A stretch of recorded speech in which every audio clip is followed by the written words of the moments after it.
Welcome Star Wars Force Arena players to this brand new video. So earlier we've looked at some of the basics of the game, how to move, how to attack, how to defend slightly, and talked about your leaders. So we're going to look at the cards now in the game. Leaders and cards are probably the most important things in the match when you play against an opponent.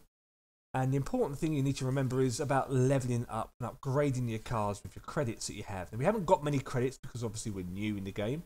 But we'll talk about that in a bit. As you can see at the bottom here, there's a load of cards we haven't collected yet because we just haven't played the game enough. And right now, you'll see it only goes up to tier 3. Once we get a higher tier, more and more cards will become available. Much like your leader selection, it really is about understanding what cards counter what in the game. Now you've got the light side, dark side, and obviously in 2v2 as well, all the cards are the same level. But obviously countering is still important. So for example, if you look at the Stormtrooper here, it has what's called the advantages tab, and we'll click on that in a second. It tells you a breakdown of what the unit does. You've got a short video there of the gameplay, of what their attack is, their basic attack, much like the leaders. But this is the bit you want to look at, the advantages. It doesn't give you a breakdown of everything it can counter, but it gives you a rough idea. So right now it says here it's good against 20 rebels and the rocket trooper for the rebels, but they're weak against grenadiers, flame troopers, airstrikes. That's the sort of thing you want to be looking out for. So when you deploy your troops on the battlefield, you want to make sure that you pay attention to what rotation your opponent is using. Have they used an airstrike? Is it safe for you to deploy some of your bigger units perhaps without being taken out by an airstrike?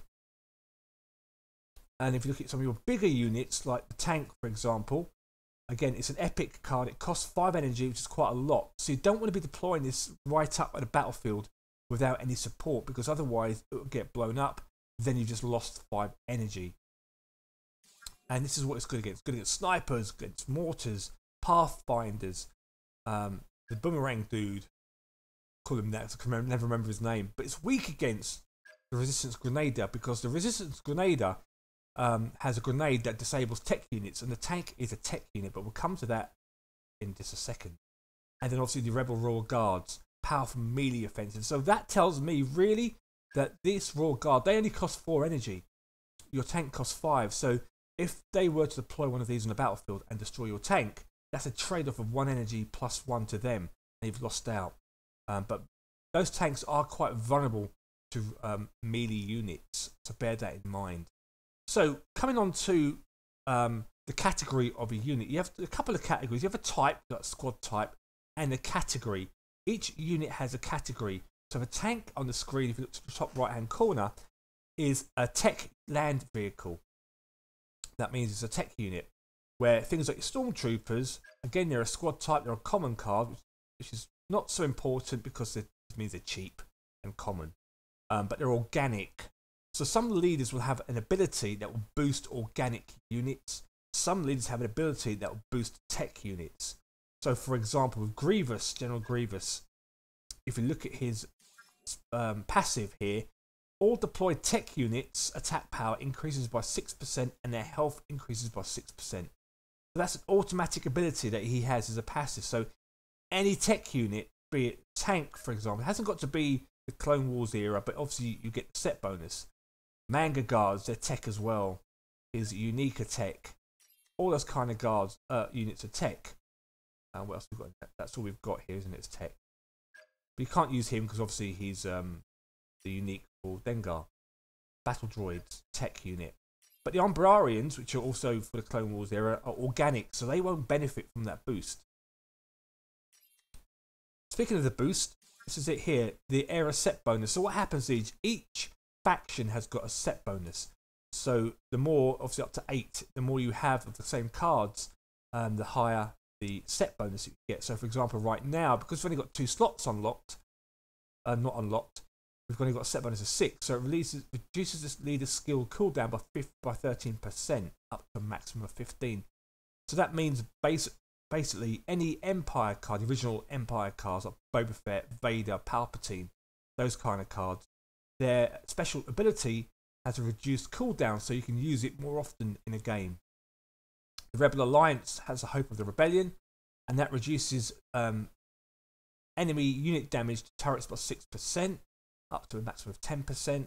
Separatists, they increases their energy recovery. So the energy you regenerate is a little bit faster than other players by 8% up to, which is quite significant sometimes if you have a full set. The Galactic Republic is like clone troopers, cards that Padme, Ben Kenobi, those kind of characters in the game. Increases a squad unit attack power by 4% up to a maximum of 8. And then they've got the First Order. The leader respawn time is reduced. So if you die on the battlefield, you'll get an advantage of up to roughly about just under 1 second and just over 1 second at maximum, which could make a difference again if you die a lot in the game. And then you have the resistance, reduces units damage received by 8% up to maximum of 12, so units take less damage. But obviously that'd be a trade-off. If you're playing against a droid army with Grievous, they have a boost of 6%. So that'd be like a trade-off there as well. So bear that in mind when you're playing against leaders. Let's upgrade some cards. So when you upgrade a card, it'll tell you what you get for it, basically, and how much it will cost you. Plus you get XP. And with your XP, that will then level you up. So right now we're level 2. Let's have a look. Yeah, we're level 2 on the dark side. And on the light side, we're level 2 as well. So you have to level cards up for each side that you're playing. We've got Boba Fett there. So if we level this up, we might just go up a little bit higher. But it'll cost 20 credits. We've got 20 credits. We can afford this. It's not a problem. So we'll do that. And we have leveled up indeed. So it gives us XP. And what the XP does is it levels up our turrets, basically. And as you see, level of 3 now. And our turret power has gone up. The health of it has gone up. Attack power has gone up. And our shield generator has gone up. So that means if you play against players who are a little bit higher level than you, you are going to survive a little bit longer and take a bit more damage and deal a bit more damage now because of level 3. The highest level you can go up to, I believe, right now is 17, I think, for certain cards. Leaders are level 6, and most commons are 17 as well, I believe. We'll talk more about that in another video. Let's level up another card.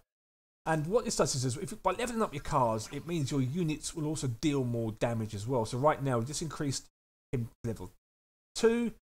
And if we go again, he'll get 9 more points on his attack power, DPS plus another 5, and his health will increase too. And we get 2 XP for that. So that now. And there he is. Sitting at level 3. So all his stats have increased now. 214 health, a lot more power. And that means they'll survive a little bit longer. Now, one thing you don't want to be doing, you do not want to be leveling up cards that you're not going to use. So, for example, we may not level this up just yet because we haven't got many credits.